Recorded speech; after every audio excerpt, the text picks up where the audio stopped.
it's Lucy from My Crazy Craft Life, and I'm here today with a card using this adorable stamp set from the Greeting Farm called #couplegoals. This card was interesting, and it's going to be kind of funny to go through this process because I had to think about this for like 3 days on how to actually get this to work. Using sliders, being able to have the images stationary so that they didn't crash into each other and yet still move around in the circle. And I don't know why, but I could not come up with an idea on how to make that happen. I had to enlist the help of my husband to figure out and help me to figure out how to make this happen. And at first it was kind of funny because he was talking about ball bearings and doing all sorts of stuff. It's like, this is a card. I'm not trying to put ball bearings in it. I just need it to spin, but I need the images to stay stationary so they don't crash into each other. So he actually is the one who ended up coming up with, or helping me to come up with the idea. I kind of embellished on what he came up with originally, but so it was a good time to come up with it and figure it out. Here I'm going to start with just coloring all of the images. I do end up using all 5 images that are in this set, and I think it's super cute. When I was thinking about it, and why I was thinking about it, is because I liked all of the images. I couldn't decide on exactly one image that I wanted.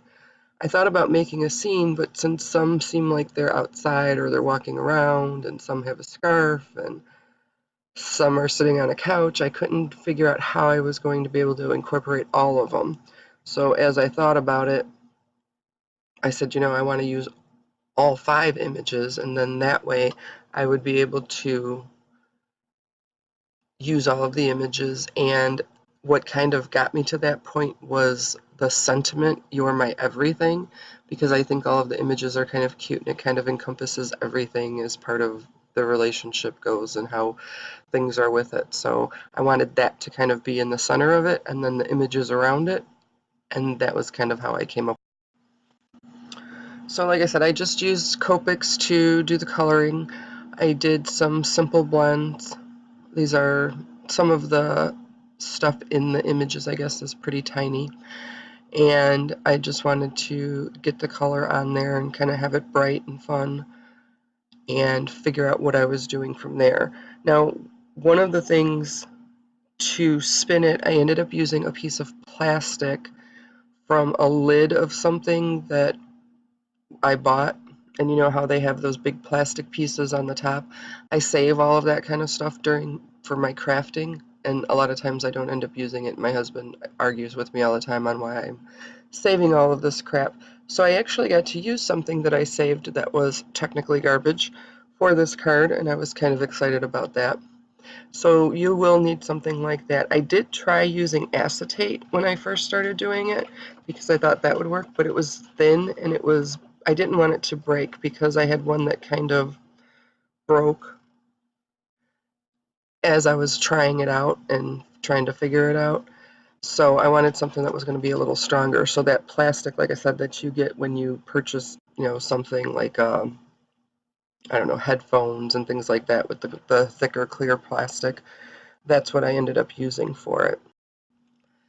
The card itself is a 5.5-inch square card, and what I did was just used a piece of, or 2 pieces of Nina Solar White 110-pound cardstock for the card, and I just cut it to 5.5 inches from the short side, from the 8-inch side, and then folded it in half, and so that made a perfect 5.5-inch card.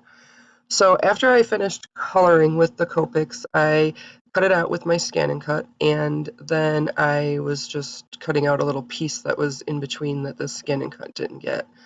So that's the piece of plastic that I used, and I wanted it a little bigger than the circle I made. You can kind of see the one I was practicing with on the side there, and that can of polyacrylic was the perfect size to cut that out. And then I used my ring, my circle die cut that I was going to use for the center one, and that's the size that I used in the center of it. So the ring itself is a little bit bigger than the kind of groove in there that they're going to be using. Now the smaller circle is 3 inches that I used, and the larger circle is 3 1/4 or 3 3/4 inches. So those are the two circle sizes I used to cut out the groove that the spinners are going to go into. So I also cut out another piece, so I made the card that was 5 1/2 inches square, and then I cut out another piece that was 5 1/2 inches to go on top, so that top layer. The smaller circle on the inside was what I'm going to put the sentiment on, and I do end up using some pattern paper for that from Sunny Studio. It was called Holiday Cheer, because I thought the white was a little plain, but looking back on it, I probably would actually go with the white if I was going to do this again, because I think it kind of took a little bit away from it, being the coloring for it and whatnot. And then I decided that I wanted the panel to have some color on it.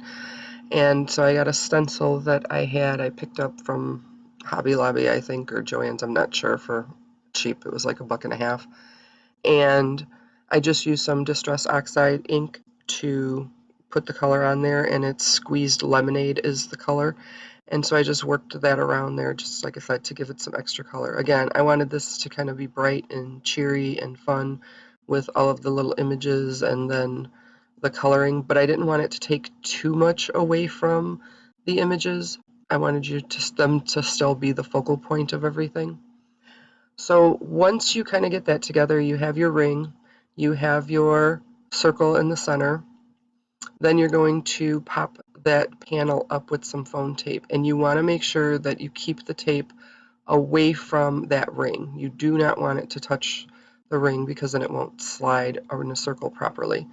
So I kept it all the way towards the edges of the paper, and like I said, that panel is 5 1/2 inches, and then I did just put a little bit extra in the corners. And then the same thing with that center piece. You want to make sure that you keep the foam away from that circle. In the end, that'll be kind of what holds it in place, along with the spinners, the sliders. But you want to make sure that, like I said, you keep that foam tape away from it. So I stuck that center piece in there, and then that kind of held my um, piece of plastic in place. And then I was just trying to figure out where I wanted to place all of the images and how I wanted to place them. So then I popped down that front panel that all of the images are going to kind of go between. Like I said, again, making sure that that plastic piece ring does not get near any of the foam tape. And then these are my favorite things, sliders.